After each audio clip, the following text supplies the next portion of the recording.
Hello guys, welcome to another video in my channel. अभी हम जिस मैच के बारे में बात करने वाले हैं वो है आज रात का WNCL का मैच, जो कि होने जा रहा है ऑस्ट्रेलियन कैपिटल टेरिटरी वुमेन और साउथ ऑस्ट्रेलिया वुमेन के बीच में। ये मैच भी फिलिप ओवल कैनबेरा में ही होने जा रहा है, जहाँ पे आखिरी दो मैचेस हुए थे। वैसे तो ये ACT वुमेन का होम ग्राउंड है, लेकिन अब ये न्यूट्रल वेन्यू के तौर पे यूज़ हो रहा है। जो जल्दी से आ जाते हैं और जो जो इंपॉर्टेंट चीज़ें हैं उनके बारे में बात करते हैं। आखिरी 5 मैचों की बात करें तो ACT वुमेन यहाँ पर आपको 3-2 से आगे होती हुई दिखेगी।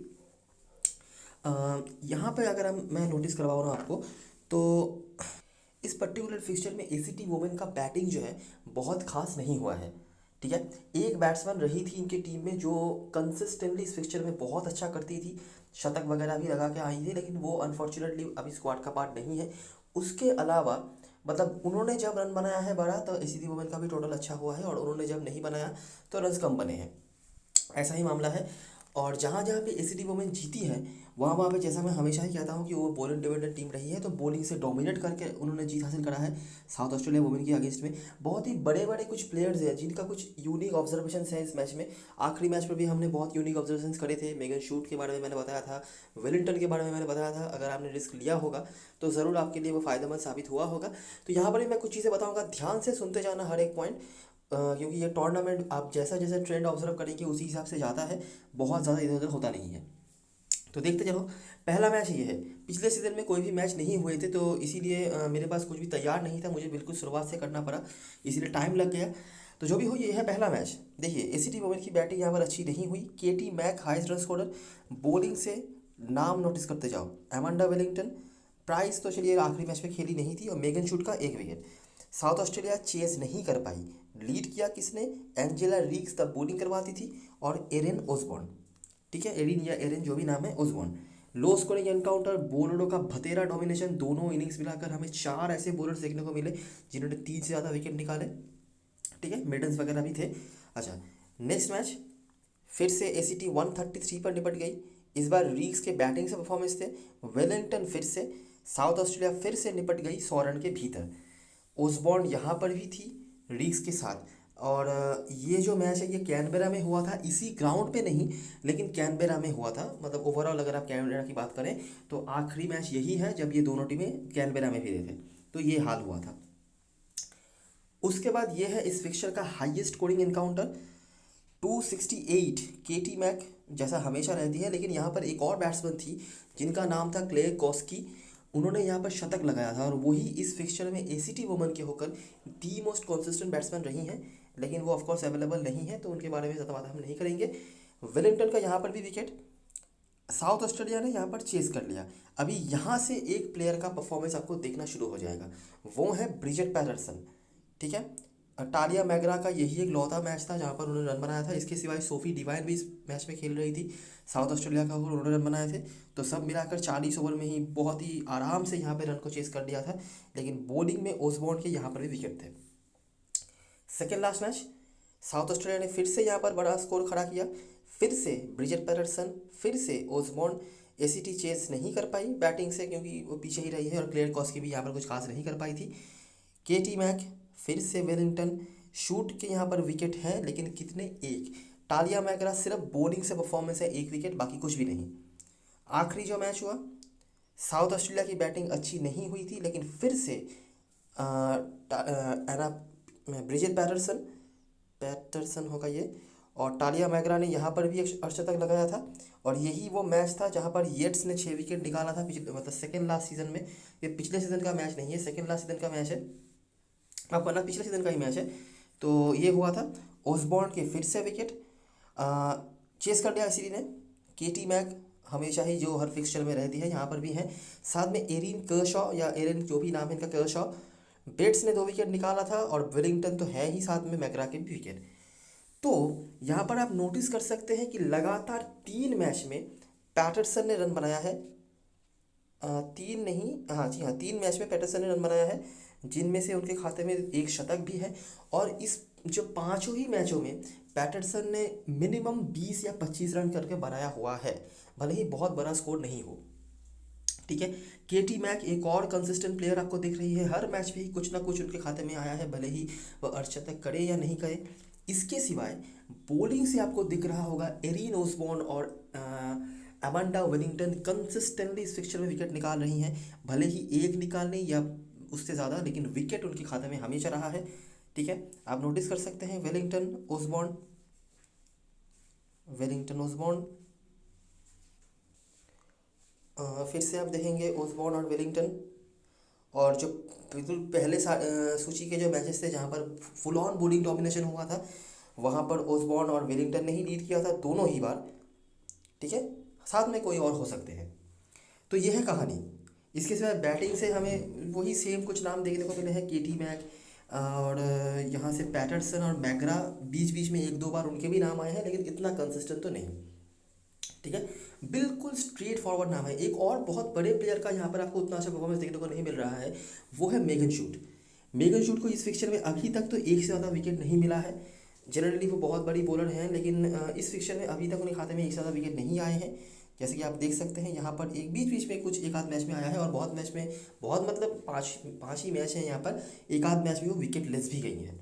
तो ये है कुछ चीज़ें, ये है कुछ ऑब्जर्वेशंस। ये fixture less than average total का रहा है। बैटिंग कोलैप्स तो बतेरा हुआ है। एसीटी का बैटिंग यहाँ पर अच्छा नहीं हुआ है। क्लेड कॉस्की यहाँ पर कमाल का परफॉर्मेंस करती थी, लेकिन उनके अलावा सिर्फ केटी मैक ही हमें दिख रही हैं, और कोई भी उस तरह से नहीं। हालांकि आखिरी मैच पर हमें एसीटी की तरफ से कर्शॉ को कुछ करते हुए हमने देखा है, और साउथ ऑस्ट्रेलिया की तरफ से बेट्स, ये दोनों करंट स्क्वाड मेंबर्स हैं, और इन दोनों ने कुछ करा हुआ था आखिरी बार जब ये दोनों अपने टीमों का खेली थी। ठीक है, हेड टू मैच परफॉर्मेंस की बात करें, अगर हम समर सीजन पे आ जाए तो केटी मैक आपको दिख जाएंगे 40 का एवरेज है, और आपने ये देख ही लिया है। साउथ ऑस्ट्रेलिया का अगर ब्रिजेट पैटरसन 58 इनका एवरेज आता है।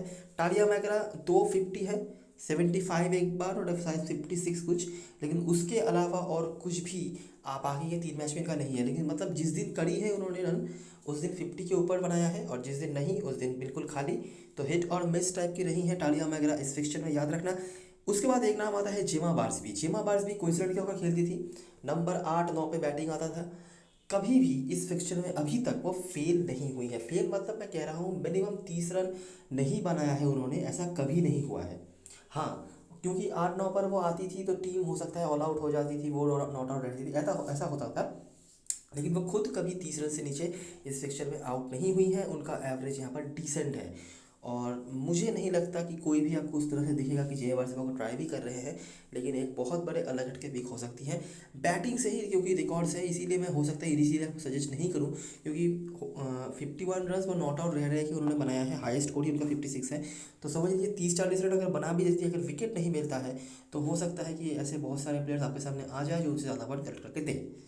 बॉलिंग पे जो दो नाम अपने देखे हैं, एरिन ओसबॉर्न और वेलिंगटन, क्या कमाल का परफॉर्मेंस है। 5 मैच में 10, 5 मैच में 13, वेलिंगटन का तो 11 का औसत है, यहाँ पर 14 का औसत ओसबॉर्न का है। पिछले फिक्चर में हमने कहा था वेलिंगटन के बारे में कि उतना खास उनका रिकॉर्ड नहीं आ रहा है, जैसे जैसे मतलब ये फिक्चर आगे चलता गया है, लेकिन ओसबॉर्न और वेलिंगटन यहाँ पर कंसिस्टेंटली हैं। और जब जब बैटिंग कोलैप्स हुआ है, इन दोनों ने तो लीड करा ही है, साथ में कोई और हाँ, इस फिक्चर में बैटिंग कोलैप्स भी हुए हैं, इसको ध्यान में रखना। ठीक है, क्राउड में बात करें तो क्लेयर कॉस्की यहाँ पर भी थी, लेकिन उनके बारे में बातें नहीं करेंगे। ओसबॉर्न का यहाँ पर नाम आ जाता है, और आखिरी जो मैच हुआ था आपको याद होगा, मैं दिखा देता हूँ, वहाँ पर भी उन्होंने रन बनाया हुआ है। साथ में केटी मैक हमेशा ही रहती हैं, यहाँ पर भी हैं, और बॉलिंग पे भी ओसबॉर्न का नाम आता है। तो ओसबॉर्न आपके लिए इधर से उधर से हर तरफ से ही आ रहे हैं, तो ऑटोमेटिकली लॉजिकली एक बहुत अच्छे कैप्टन चॉइस बन जाते हैं, और अभी सिलेक्शन परसेंटेज कैप्टन भी वही है। अभी इस ग्राउंड के बारे में बात करें तो पिछले सीजन से अगर हम बातें करेंगे तो एसीडी के होकर जो परफॉर्मर्स आपको दिख जाएंगे, क्योंकि ऐसी जगह घर है तो ऑफकोर्स उनके मैचेस आपको ज़्यादा देखने को मिलेंगे। निकोला हैनकॉक जो हमेशा ही इस ग्राउंड पे एक एक विकेट करके लेती रहती हैं, और इस फिक्चर में भी उन्होंने जब भी मौका खेला है उन्होंने एक दो करके विकेट निकाला हुआ है। साथ में एरिन केशॉ एक बार केटी मैक, और आखिरी जो मैच हुआ था यहाँ पर ओसबॉर्न मैटी पेना ने बहुत ही बढ़िया मतलब मैच था उनका, with the bat with the ball बहुत ही इंपॉर्टेंट रोल उन्होंने प्ले करा था। और जाहिर सी बात है कि बैटिंग सेक्शन में वो लिस्टेड है, क्योंकि जो कि बिल्कुल भी होना तो नहीं चाहिए, लेकिन क्योंकि है तो सारी जनता जो है उनको ज़रूर ले रही है, क्योंकि बैटिंग से अगर फेल भी हो जाती है तो भी बॉलिंग तो करवा ही रही है 5-6 ओवर की। साथ में येट्स कंसिस्टेंटली दोनों ही मैच में दो दो करके विकेट उन्होंने निकाला हुआ है मैटी पेना के साथ। और इसके सिवाय ओसबॉर्न पॉटर ये कुछ बॉलर्स थे, हैनकॉक यहाँ पर भी एक विकेट लेने में सक्षम रहे थे। और साउथ ऑस्ट्रेलिया ने जो एकमात्र मैच खेला है इस ग्राउंड पर रिसेंट 3-4 सालों में अगर बात करी जाए, तो वो आखिरी मैच ही था जहाँ पर उनको हारना पड़ा था। पैटरसन ने यहाँ पर भी रन बनाया था मैकफार्लिन के साथ, और बॉलिंग से मेगन शूट, मकरा, वेलिंगटन, ये कुछ बॉलर्स थे जिन्होंने विकेट वगैरह निकाले थे। ठीक है, तो ये ग्राउंड के बारे में है, बहुत ज़्यादा कुछ बताने के लिए नहीं है, स्पेशली साउथ ऑस्ट्रेलिया की तरफ से, क्योंकि उन्होंने ज़्यादा मैच यहाँ पर खेला नहीं है। प्लेइंग 11 की बात करें तो अगर आप करंट सिचुएशन को देखेंगे, अगर आप करंट सिलेक्शन परसेंटेज टीम को देखेंगे, तो आपको समझ में आ जाएगा कि क्यों और कैसे कैसे प्लेयर्स को लोग ले रहे हैं। केटी मैक को लोग ले रहे हैं जस्पाइट नोइंग दैट कि ये बैटिंग से ही पॉइंट देंगी, और रिकॉर्ड्स इनके अच्छे हैं, फॉर्म तो ये हमेशा ही अच्छा ही रखती हैं, तो ऑफकोर्स आपके लिए टेकेबल प्लेयर हैं। उसके बाद कार्ल लिसन, इस सीज़न में इनका रोल बहुत बढ़ चुका है, और ऐसे रोल पे ये है कि इनको आप मिस नहीं कर सकते। ठीक है, पिछले सीजन में 9-10 पर बैटिंग आता था, 4-5 ओवर की बॉलिंग मिलती थी, खास कुछ रोल था रहता नहीं था, लेकिन इस सीज़न में इनको एक प्रॉपर ऑलराउंडर की तरह यूज़ किया जा रहा है, और वो काफ़ी हद तक अच्छा कर भी रही हैं। तो मुझे नहीं लगता है कि ये अभी ड्रॉपेबल प्लेयर हैं, स्पेशली स्मॉल लीग में। तो उसके बाद एरिन केशॉ एक अलग हट के कीपर आपके लिए बन सकती हैं, ऊपर बैटिंग करने आ रही है, मैकफार्लिन से ऊपर ही बैटिंग करने आएंगी, और आखिरी जो मैच उन्होंने खेला था इस टीम के अगेंस्ट, उन्होंने रन बनाया था। उसके बाद मैटी पेना, एक और प्रॉपर ऑलराउंडर जिनको टीम यूज़ मतलब ऑलराउंडर की तरह ही कर रही है, लेकिन उतना ज़्यादा नहीं। ये जनरली बैटिंग ऑलराउंडर है, बैटिंग से अच्छा करा था, बॉलिंग 5-6 ओवर की ही मिलती है, लेकिन क्योंकि ऑलराउंडर है तो बैटिंग सेक्शन में सेफर, या फिर आप कह सकते हैं सेफेस्ट ऑप्शन में से हैं।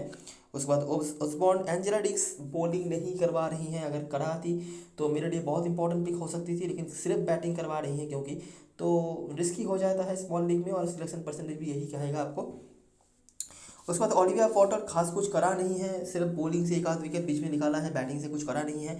तो मुझे लगता है क्लोड एफर्टी को इनके जगह पर मौका मिलना चाहिए। क्लोड एफर्टी अच्छी ऑलराउंडर है, मतलब डोमेस्टिक सर्किट में खुद को साबित करके आई है, और मैंने एक्सपेक्ट किया था पहले मैच से ही ये खेलेंगी, लेकिन मौका नहीं मिला। निकोला हैनकॉक, उसके बाद एमी येट्स और गैबी सटक्लिफ, ये भी प्रॉपर ऑलराउंडर है, लेकिन अभी तक शायद एक विकेट निकाला था किसी मैच पर, और खास कुछ बैटिंग से नहीं करा है। इसके सिवाय रेबेका कार्टर, जो मैंने आखिरी मैच आखिरी मैच में टेलीग्राम चैनल पे लास्ट मोमेंट पे अपडेट दिया था, अगर आप टेलीग्राम पे नहीं हैं तो आपको पता नहीं चलेगा, अगर आप जुड़ना चाहते हैं तो उसका लिंक डिस्क्रिप्शन बॉक्स में होगा। तो मैंने बताया था कि ये डोमेस्टिक सर्किट में हाईएस्ट रन स्कोरर रही थी, विक्टोरिया क्या होगा, विक्टोरिया टीम की ओर खेलती थी ये पहले, तो वहाँ पे हाईएस्ट रन स्कोरर थी ये, तो इनके पास एबिलिटी है बड़ी इनिंग्स खेलने का। अभी आज के मैच में कर पाएंगी या नहीं मुझे पता नहीं, लेकिन अगर आप बड़ी लीग खेल रहे हो या फिर ऐसी किसी साइड पे खेल रहे हो जहाँ पर किसी भी पोजीशन पे कोई लिमिटेड प्लेयर्स को लेने का कोई रिस्ट्रिक्शन नहीं है, तो ऐसे साइड्स पे आप इनको ट्राई कर सकते हैं। याद रखना बैटिंग से ही पॉइंट देंगी जो भी आपको देंगी।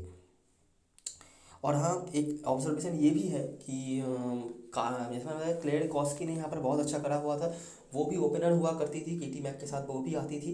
तो रेबेका कार्टर भी उसी पोजीशन पे हैं, अगर कुछ ट्रेंड का कुछ हो तो उनका भी नंबर बन सकता है।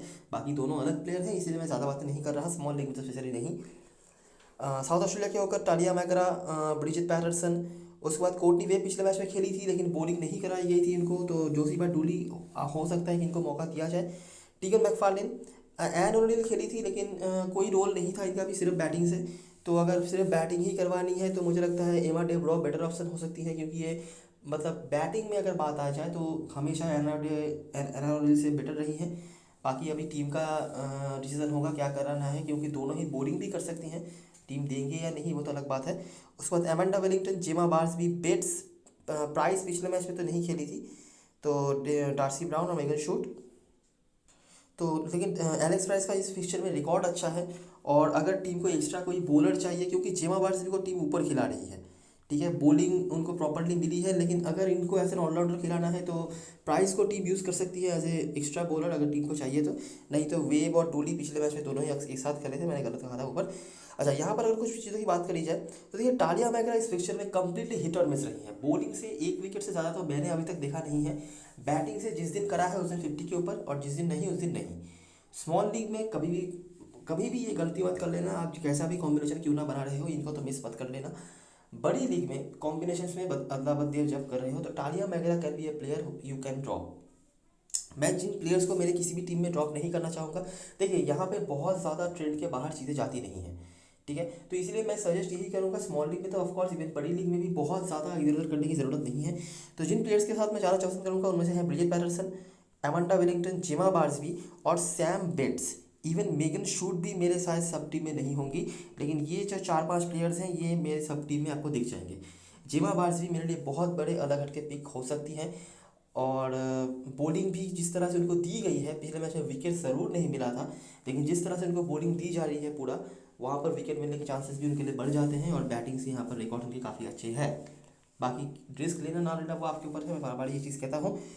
कैप्टन भास्कर चॉइस की बात करें तो केटी मैक और ओसबॉर्न सेफेस्ट पिक में होंगे, अभी तक यही दोनों परफॉर्म करते हैं। कार्ल लिसन भी है, लेकिन हो सकता है इनिशियल लोग नहीं पाना क्योंकि बॉलर में लिस्टेड है। और उसके बाद मैडी पेना, ये तीन जो है ओसबॉर्न, लीसन, मैडी पेना, ये तीनों ही ऑलराउंडर हैं। उसके बाद कर्शॉ, अगर आपको बहुत रिस्क लेना है, और ऑलराउंडर लिस्टेड होंगी कार्टर जो कि बैटिंग से ही आपको पॉइंट देंगी।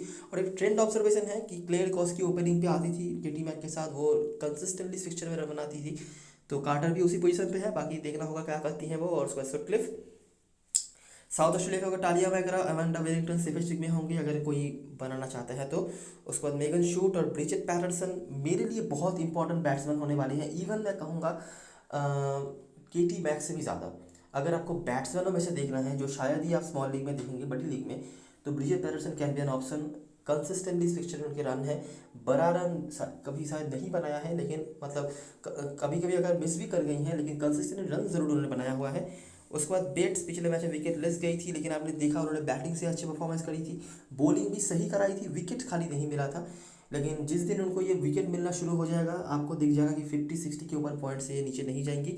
और ये काफ़ी मतलब हिट और मिस टाइप की बॉलर है, मतलब जिस दिन लेती है ना उस दिन बंचेस में विकेट लेती है।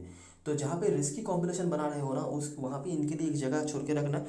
उसके बाद जेमा बार्सबी और टीगन मैकफार्लिन अगर आपको ट्राई करना है तो, लेकिन मुझे लगता है कि कीपर सेक्शन में मैं कल के मैच में टीगन मैकफार्लिन के ऊपर किरशॉ को देखना पसंद करूंगा। तो अभी एक बार देख लेते हैं ये सारी चीज़ें को ध्यान में रख के किस तरह से हम हमारी रिव्यू की टीम बना सकते हैं।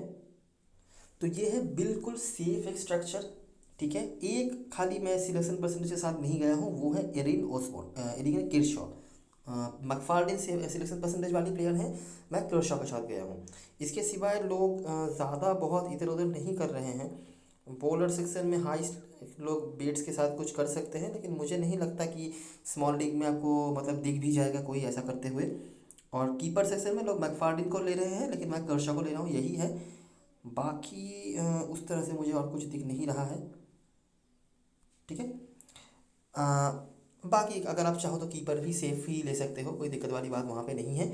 मेरे लिए इस कॉम्बिनेशन में कैप्टन वाइस कैप्टन कौन हो सकती है, ओसबॉर्न सबकी कैप्टन है और लॉजिक भी है आज के मैच में तो मेरे पास।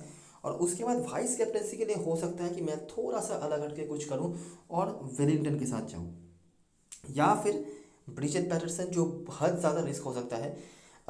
मैगरा को नहीं बनाना है ऐसा नहीं कह रहा मैं, लेकिन क्या होगा कि अगर आप मैगरा को भी वाइस कैप्टन बना देते हैं और सारी चीज़ें सेम रखते हैं, तो मुझे बताने की ज़रूरत नहीं है कि आपका जो विनिंग है वो आपको पूरा नहीं मिलने वाला है, मतलब क्लैश होगा। तो थोड़ा अलग हट के रहने के लिए हमारे पास वेलिंगटन का ऑप्शन है, जिनका काफ़ी अच्छा रिकॉर्ड है, लेकिन बॉलिंग सही है। लेकिन क्या है कि अगर बैटिंग कोलैप्स जब जब हुआ है तब भी वेलिंगटन को ज़्यादा से ज़्यादा विकेट मिले हैं, नहीं तो एक आध करके ही विकेट मिला है, बैटिंग से तो अभी तक उनका कोई परफॉर्मेंस नहीं आया है। ब्रिजेट पैटरसन लेकिन मुझे लगता है काफ़ी अच्छी पिक हो सकती है, कंसिस्टेंटली उन्होंने इस पिक्चर में रन बनाया हुआ है। तो ये डिसीजन टफ डिसीजन है, लेकिन आपको लेना पड़ेगा। कैप्टन का तो सॉर्टेड हो गया, लेकिन वाइस कैप्टन आप किसको बनाएंगे। अगर आप मैगरा को बनाते हैं तो क्लैश होगा, अगर आप वेलिंगटन को बनाते हैं तो उनके बैटिंग से रिकॉर्ड्स नहीं है, बॉलिंग से अगर कुछ करें तो करें।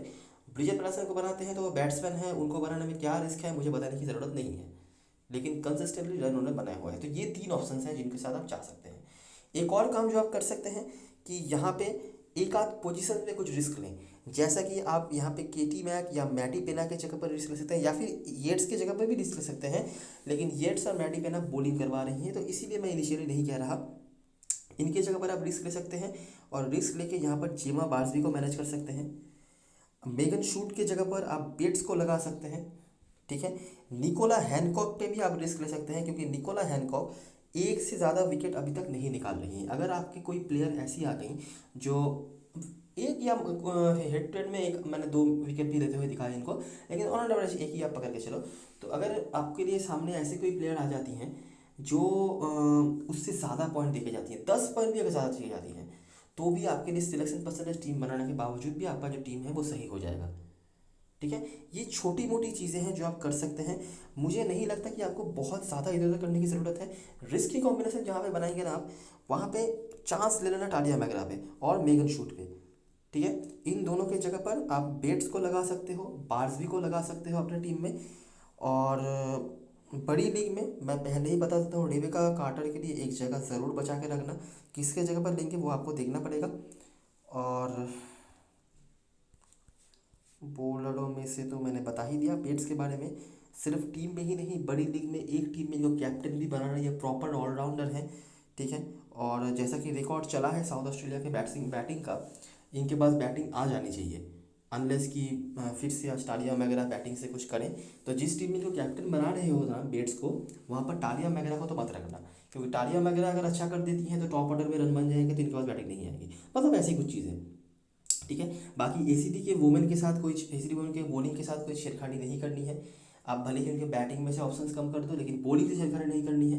कोशिश करना कि ऑलराउंडर या बॉलरों के साथ ज़्यादा जाने की, क्योंकि इस पिक्चर में हमने बैटिंग कोलैप्स होते हुए देखा है।